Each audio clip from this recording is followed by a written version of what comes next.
আমান ভাইয়ের আগমন, শুভেচ্ছার স্বাগতম। আমান ভাইয়ের আগমন, শুভেচ্ছার স্বাগতম। প্রধান অতিথির আগমন, শুভেচ্ছার স্বাগতম। অগ্রকুলার পক্ষ থেকে আঙ্গুলার শুভেচ্ছা, মাহফিল কমিটির পক্ষ থেকে আঙ্গুলার শুভেচ্ছা। আমান ভাইয়ের আগমন, শুভেচ্ছার স্বাগতম।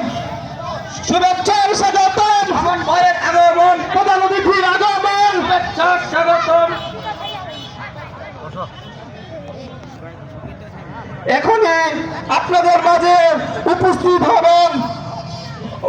হচ্ছেন কেরানীগঞ্জ আধুনিক কেরানীগঞ্জের উপকার সাবেক ডাকসুর বিপি সাবেক আমান ভাইয়ের আগমন, অগ্রকুলাবাসীর পক্ষ থেকে আমান ভাইয়ের আগমন, শুভেচ্ছার স্বাগতম। প্রধান অতিথির আগমন, শুভেচ্ছার স্বাগতম। প্রধান অতিথির আগমন, আলহামদুলিল্লাহ। এখন আমাদের মাঝে উপস্থিত হয়েছেন আমাদের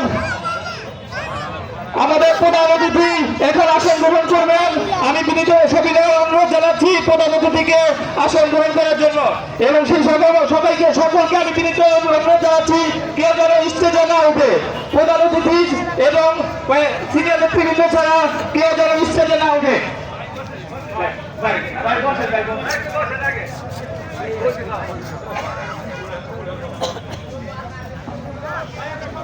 আমাদের মাঝে উপস্থিত হয়েছেন,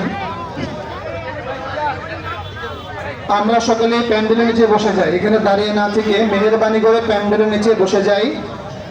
আমাদের মাঝে উপস্থিত হয়েছেন আমাদের এই আজকের মাহফিলের প্রধান অতিথি আলহাজ আমানুল্লাহ আমান সাহেব, সাবেক ডাকসুর বিপি, 4 বারের এমপি ও মন্ত্রী, বিএনপি চেয়ারম্যানের সম্মানিত উপদেষ্টা।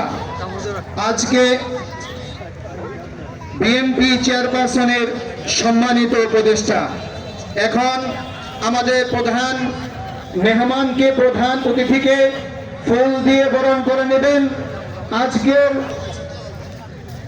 আজকে অগ্রখোলা কেন্দ্রীয় ঈদগাহ ময়দানের 35তম বাৎসরিক ওয়াজ মাহফিলের সম্মানিত সভাপতি হাজী মোহাম্মদ হোসেন।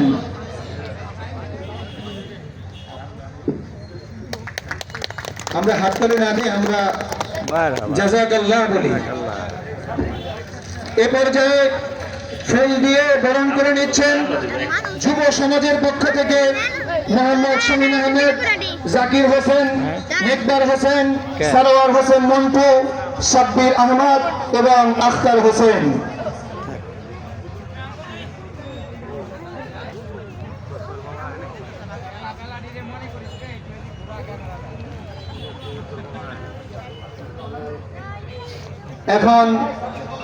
এখন আমাদের সামনে আমাদের অতি পরিচিত একজন ব্যক্তিত্ব, যিনি কেরানীগঞ্জের রূপকার হিসেবে পরিচিত,